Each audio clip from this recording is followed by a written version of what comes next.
Eu quero saudar a todos com a paz do Senhor Jesus.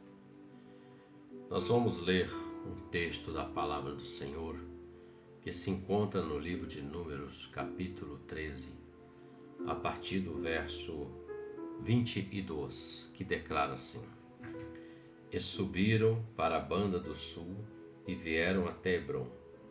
E estavam ali Aimã, Sesai, Talmai, filhos de Anak. Hebrom foi edificada 7 anos antes de Zoan, no Egito. Isso está entre parênteses. Depois vieram até o vale de Escol, e dali cortaram um ramo de vide com um cacho de uvas, a qual trouxeram 2 homens sobre uma verga, como também romãs e figos. Chamaram aquele lugar o vale de Escol, por causa do cacho que dali cortaram os filhos de Israel. Depois voltaram de espiar a terra ao fim de 40 dias, e caminharam e vieram a Moisés e a Arão e a toda a congregação dos filhos de Israel no deserto de Parã e Cádiz. E tornando, deram-se conta a eles e a toda a congregação, e mostraram-lhes o fruto da terra. E contaram-lhe e disseram-lhe: Fomos à terra que nos enviaste, e verdadeiramente mana leite e mel, e este é o fruto. O povo, porém, que habita nessa terra é poderoso, e as cidades fortes e muito grandes, e também ali vimos os filhos de Anak. Os amalequitas habitam na terra do sul, os heteus, os jebuseus, os amorreus habitam na montanha, e os cananeus habitam ao pé do mar pela ribeira do Jordão. Então Calebe fez calar o povo perante Moisés e disse: Subamos animosamente e possuamo-la em herança, porque certamente prevaleceremos contra ela.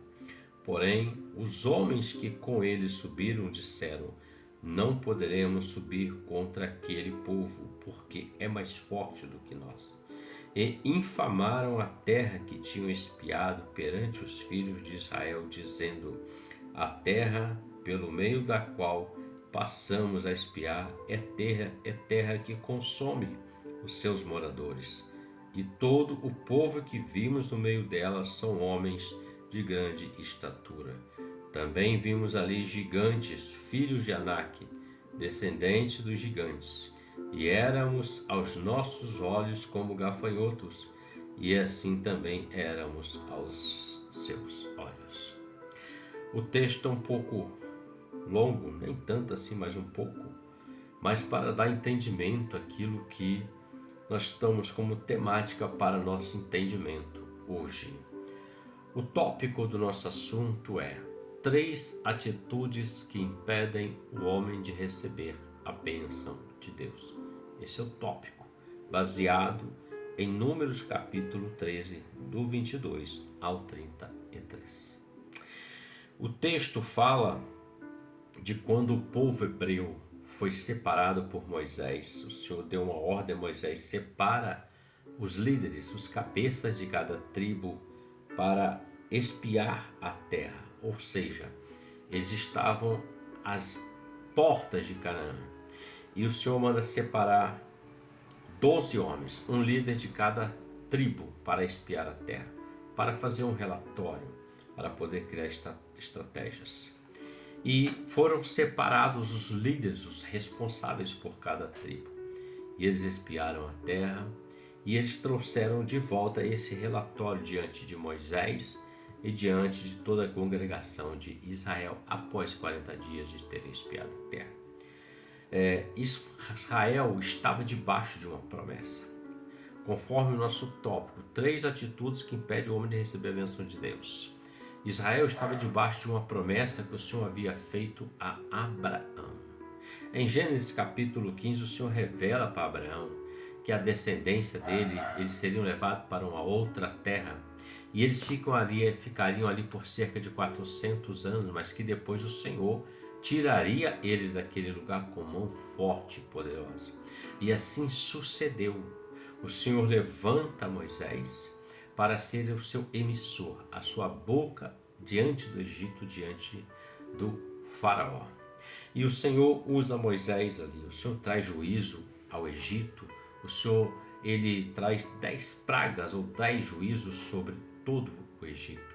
A saber que do primeiro ao nono, aquilo afetou somente o egípcio, mas na 10ª afetaria todo morador que habitasse no Egito, independente de ser hebreu ou não, porque da primeira à nona os hebreus não foram afetados. Pois bem, mas o Senhor também deu uma saída para que o povo fosse livre daquilo que seria a 10ª praga. Qual seria? O Senhor disse assim: Moisés, eu vou passar o Egito e todo primogênito vai morrer, Moisés. Mas fala para os filhos de Israel, para poder matar um cordeiro. Esse cordeiro vai pegar o sangue dele, vai colocar nos umbrais e verga das portas, porque quando eu passar, eu vou olhar o sangue e eu não vou entrar naquela casa, a morte não vai entrar naquela casa. Outro ponto, Moisés, esse mesmo animal que será morto e o sangue aspergido, vocês deverão comê-lo, não cozido, mas assado no fogo, Moisés. E todas as partes, não pode sobrar nada. Se acaso um cordeiro é muito para uma família, ajunte-se outra família para que todos possam comer. O que importa é não sobrar nada do cordeiro, é importante comer todas as partes.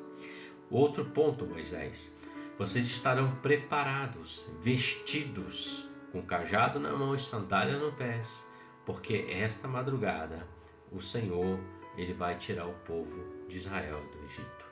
E Moisés trouxe a orientação ao povo, e isso foi feito. E quando o povo fez da forma como Deus procedeu, o Senhor veio, a morte entrou, aonde não tinha o sangue nos umbrais e vergas das portas, mas aonde tinha, a morte não entrou, mas veio a vida. Essa ação do sacrifício da morte do cordeiro e o sangue para livrar da morte aponta para o Senhor Jesus. Lá no Calvário, quando ele, pelo sangue dele, ele livrou todo homem que crê nele da morte, da condenação eterna, porque todos pecaram e estão destituídos da glória de Deus. Mas vindo o sangue do Senhor Jesus, ele trouxe redenção, salvação para o homem. Pois bem, como eu disse, Israel estava debaixo de uma promessa que Deus havia feito a Abraão. E Deus, quando ele tem uma promessa na vida do homem, quando ele decreta, ele vela em cumpri-la. Denota-se tempo longo, médio ou pequeno. O tempo é de Deus, não é como o nosso, mas ele vai cumprir isso. Exemplo, Abraão esperou 25 anos para que nascesse o Isaac. O próprio José, que o Senhor revelou a ele o que iria acontecer na vida dele, que Deus iria usar ele, aquele sonho, o próprio José, ele esperou lá no Egito por 13 anos para que acontecesse. Então há um tempo de Deus estabelecido. Por que Deus tem tempos maiores para um e menores para outro? Eu não sei. Isso pode ser perguntado para o Senhor naquele dia quando estivermos com Ele. A vontade dele, ela é boa, perfeita e agradável. E nós, como servos, cabe-nos obedecer, que é melhor do que sacrificar. Pois bem, Israel estava debaixo de uma promessa. Viveram mais de 400 anos no Egito. O Senhor tira eles daquele lugar e começa a levar eles em direção à terra prometida, ao lugar que mana leite e mel. Todo o povo hebreu saiu daquele lugar naquele dia dizendo: nós vamos para uma terra que mana leite e mel. Eles viveram um bom tempo no Egito de verdade, em paz, tranquilo, enquanto José estava vivo e o faraó, ao qual José interpretou o sonho. Porém, na morte do faraó e na morte de José, levantou-se um outro faraó que começou a subjugar o povo de Deus. Começou a fazer deles escravos, homens e mulheres que construíam cidades faraônicas debaixo do chicote, debaixo da adversidade. Homens que eram usados ali como homens sem valores para apenas o fim da construção e o uso do próprio faraó. Deus levanta Moisés, como eu falei, e o Senhor opera grande obra. O povo atravessa o Mar Vermelho, algo tremendo e poderoso da parte do Senhor. Está marchando esse povo em direção a Canaã. Porém, conforme eu falei, eles estavam caminhando em direção a Canaã, debaixo de uma bênção, para tomar posse de uma bênção. Mas eu quero apontar aqui 3 atitudes que impedem o homem de receber a bênção de Deus, que está contida nesses versos que nós lemos. A primeira ação, primeira atitude que impede. No capítulo 3, no verso 28, está escrito assim: o povo, porém, que habita nessa terra é poderoso, e as cidades fortes e muito grandes, e também vimos ali os filhos de Anak. Pois bem, o povo estava unido caminhando em direção a Canaã, em direção à promessa. Porém, eles não tinham o mesmo coração, o mesmo sentimento. Eles queriam tomar posse da bênção, da promessa que estava estabelecida, mas havia um inimigo ali no meio deles.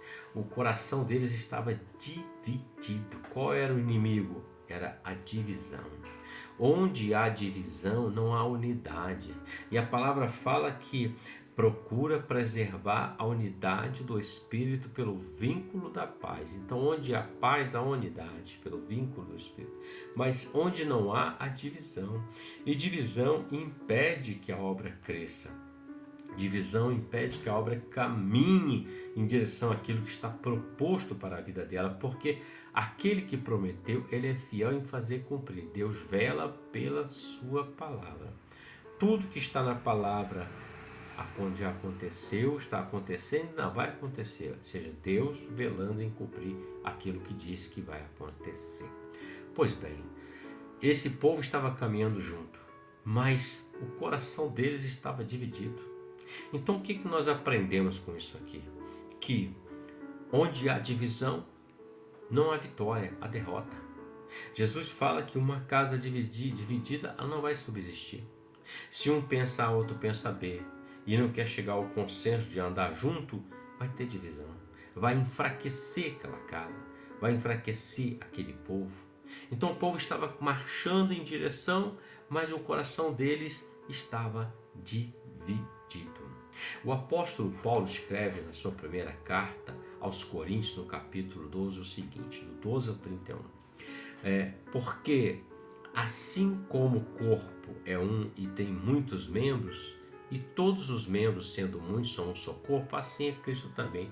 Ele está dizendo o seguinte: olha, o corpo tem muitos membros, mas todos os membros, sendo muitos, são um só corpo. Então, o importante é entender que é corpo. Eu sou membro de uma igreja, você é membro da sua igreja, o seu irmão é membro da sua igreja, o outro, meu irmão, é membro da minha igreja, mas somos pessoas, membros diferentes, mas num só corpo. Isso é unidade. Aí nós vamos chegar entendendo que o propósito maior é o corpo prevalecer e não a minha vontade. Quando o meu coração quer falar mais do que aquilo que é a unidade do Espírito, logo essa obra que eu estou fazendo é segundo o meu coração e não segundo a vontade do Senhor. Então o povo estava diante da terra, mas eles estavam divididos. Olha, porém, o que habita nessa terra é poderoso, as cidades fortes e muito grandes, também vimos ali os filhos de Anak, estavam divididos em questões, e divisão não vai fazer com que nós tomemos posse do reino de Deus. Em Mateus 12, 25, Jesus fala assim: Jesus, porém, conhecendo os seus pensamentos, disse-lhes: todo reino dividido contra si mesmo é devastado, e toda cidade ou casa dividida contra si mesma, ela não subsistirá. Divisão. Onde há unidade, há vitória. Segunda coisa que nós aprendemos dentro desse texto está no verso de número 30 do capítulo 13. Fala assim: então Caleb fez calar o povo perante Moisés e disse: subamos animosamente e possuamos em herança, porque certamente prevaleceremos contra ela. Caleb aqui está tentando animar o povo, fazer com que o povo fique animado para aquela batalha, para aquela situação. Então, o segundo ponto, eles estavam desanimados diante da luta que eles iriam enfrentar. Eles tinham convicção que naquela terra tinha povo poderoso, cidades fortes e muito grandes, e também tinha ali os filhos de Anak. Então eles teriam que enfrentar essas questões, enfrentar essas adversidades para poder tomar posse. E isso fez com que eles ficassem desanimados, diante daquela luta que eles iriam enfrentar. O desânimo é algo terrível porque isso mexe com a nossa coragem, com a nossa fé, com a esperança do homem.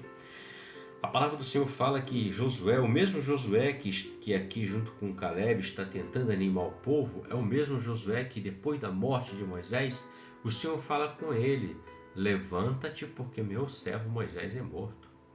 Você agora vai fazer este povo passar o Jordão para tomar posse da terra que eu tenho jurado que daria aos seus pais. E o Senhor fala para ele assim: esforça-te, tenha bom ânimo. Animoso, coragem, valentia. O povo estava sem coragem de encarar aquela batalha. Eles sabiam que precisavam enfrentar, mas eles olhavam para aquelas dificuldades, adversidades e simplesmente não queriam combater, não queriam lutar. Bastava que eles lutassem. Às vezes nós vamos encontrar situações difíceis em nossas vidas. Você e eu vamos encontrar algumas situações semelhantes aos filhos de Anak, ou cidades fortes ou muito grandes, ou homens poderosos, ou situações de adversidade que nós, por nossa força e condição, nós de cara nós vamos olhar e vamos ver que nós não temos como combater. Mas Jesus diz o seguinte: olha, no mundo vocês terão aflições, mas tenham bom ânimo, ou seja, tenha coragem, porque em Cristo você e eu somos mais que vencedores. No Senhor nós podemos todas as coisas, porque é Ele quem nos fortalece. Se nós olharmos para dentro de nós mesmos, nós não vamos alcançar a vitória diante das circunstâncias. Mas se nós elevarmos os nossos olhos para cima, olhar para o alto, porque é do alto que vem o socorro, é do alto que vem a nossa força, nós vamos entrar naquela situação com coragem, com ousadia, e o Senhor dará a vitória. A exemplo do próprio Davi quando foi combater com Golias. Em 1 Samuel capítulo 17, verso 45 diz assim: Davi, porém, disse ao filisteu, no caso Golias: tu vens a mim com espada e com lança e com escudo, porém eu venho contra ti em nome do Senhor dos exércitos, o Deus dos exércitos de Israel, que tens afrontado. Davi, um adolescente, vai combater contra um gigante, um homem de guerra, um homem que não tinha conhecido derrota até aquele momento. O homem que tinha seu armamento de guerra ainda tinha um pajem de armas que carregava armamento reserva. Um homem que entrava na batalha e as pessoas olhavam e temiam, dizendo: não tem como vencer esse homem. Ele é muito alto, grande estatura, um homem de guerra, está acostumado a combater. Davi era um adolescente, um menino, indo para pelejar contra um homem de guerra. E Davi estava apenas com uma funda, pedrinhas, um cajado na mão, o cajado de pastor, o seu surrão, sua bolsinha, e foi para aquela peleja. Mas a diferença é que Davi subiu animosamente contra aquele Golias. O texto diz que Davi fala assim: você vem contra mim, com espada, com lança, com escudo. Ele está dizendo: você vem com todas as suas armas, fora a altura dele, o porte dele. Porém eu venho contra ti em nome do Senhor dos exércitos, o Deus dos exércitos de Israel. Davi coloca o nome do Senhor na frente, porque ele entendia que por ele mesmo ele não podia vencer aquela batalha, mas com o Senhor à frente a vitória era certa, e de fato ela veio. Animosamente, o povo estava caminhando em direção, mas tinha medo de encarar aquelas adversidades. Quantas vezes nós estamos na mesma situação? Nós sabemos que aquilo Deus decretou na nossa vida. Falta pouco, mas a gente está desanimado para orar mais, está desanimado para perseverar, está desanimado para cultuar, está desanimado para jejuar, está desanimado de prosseguir, está desanimado de profetizar, está desanimado, não estou desanimado, não estou com ânimo, está sem coragem, mas a bênção está ali, é só ter coragem, porque Naquilo que nós não temos condição, Deus dará condição para que a vitória venha para a glória do nome dele, meus queridos. Um terceiro ponto que observo aqui para nosso entendimento está no verso de número 33, que declara assim: também vimos ali gigantes, filhos de Anak, descendentes dos gigantes, e éramos aos nossos olhos como gafanhotos, e assim também éramos aos seus olhos. Olha o que o povo está dizendo. Olha, nós somos como gafanhotos diante dele. Nós somos pequenos diante dele. Então esse povo estava, preste bem atenção, caminhando junto no primeiro, mas não tinha o mesmo coração, o mesmo sentimento. No segundo ponto, eles estavam desanimados diante da luta que eles iriam enfrentar. E agora, no final, eles perderam a visão, porque eles estão cegos, olhando para os gigantes, se achando gafanhoto. Eles estão esquecendo de olhar para o alto e ver o Senhor que está acima de todo e qualquer principado, potestade, gigantes, qualquer que for. Eles estavam se sentindo como gafanhotos, como eles dizem. Eles estavam com a visão terrena e não com a visão do alto, a visão de Deus. O Senhor já havia dito que daria a eles aquela terra. Então eles precisavam entrar e tomar posse daquela terra, porque certamente Deus seria com eles. Eles perderam a visão. Então o Senhor falou que os colocaria naquela terra que mana leite e mel. Mas era necessário lutar pela terra. Tem muita gente que espera a bênção de Deus de braços cruzados. Exemplo: já orei, o Senhor vai abrir uma porta para mim, mas ele não vai lá e não bate na porta. Ele não se prepara para receber algo dentro da sua capacidade e condição. Então, se eu me capacito em alguma coisa, eu digo: Senhor, eu estou capacitado nisso daqui, eu preciso de uma porta, eu preciso de uma condição. Você vai e bate a porta. Bater a porta cabe a mim e cabe a você. O abrir a porta cabe a Deus. É aí que opera o impossível. É aí que nós não perdemos a visão de Deus. É aí que nós estamos entendendo e conhecendo mais quem é o Senhor na nossa vida. Eles perderam a visão. Perder a visão significa cegueira. E a cegueira impede que as pessoas recebam a bênção de Deus. A palavra fala de um cego cujo nome, ou melhor, chamava-se Bartimeu, quer dizer, filho de Timeu, nem era o nome dele. Ele estava à beira do caminho, cego, pedindo esmola, dependendo da ajuda de pessoas ou da boa vontade de pessoas. Ele estava à beira do caminho. Até que um dia Jesus está passando aquela região e ele começa a gritar e dizer: Jesus, filho de Davi, tem misericórdia de mim.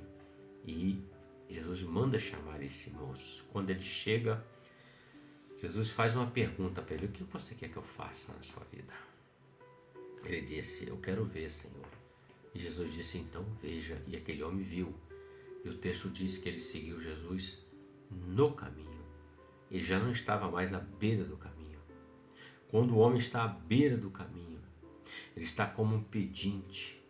Ele está como um cego espiritual.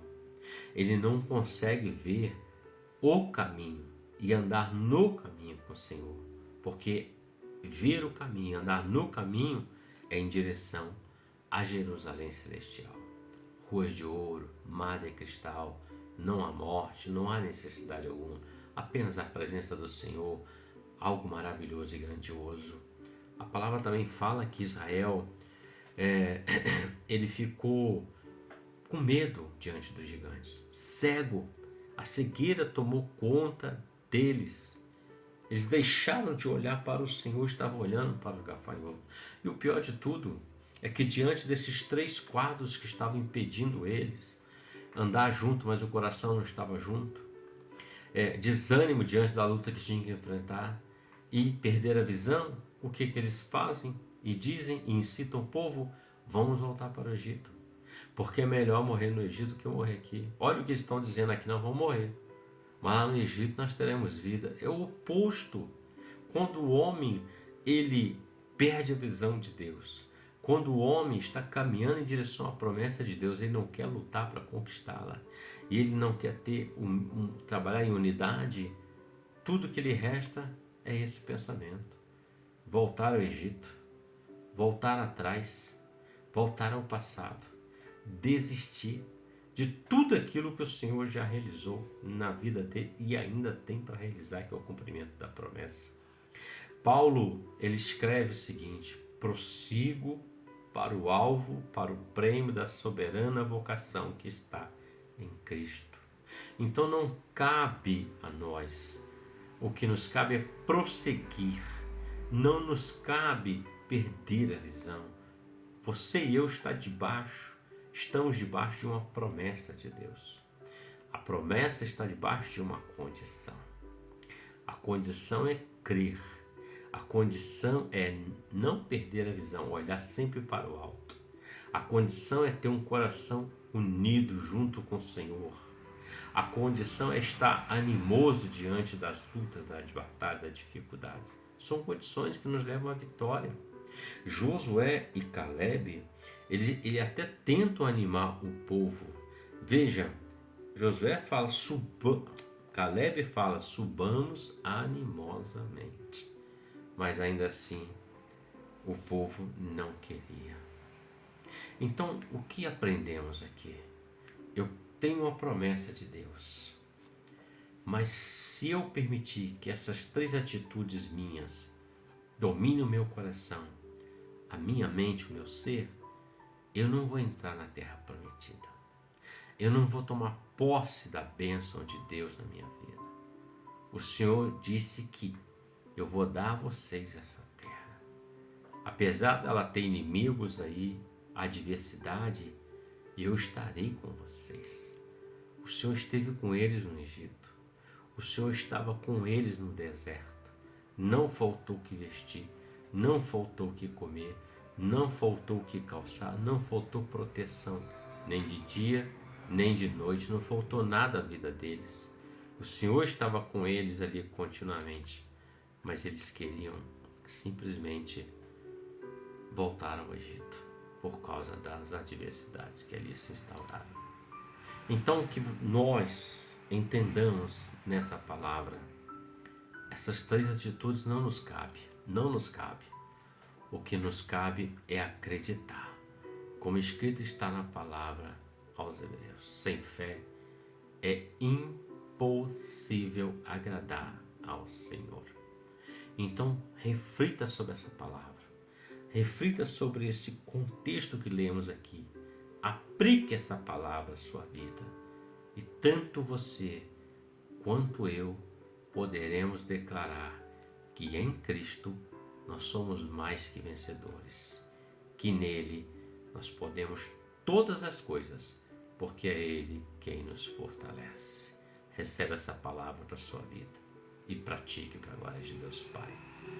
Deus te abençoe e um ótimo dia para você, com a paz do Senhor Jesus. Amém?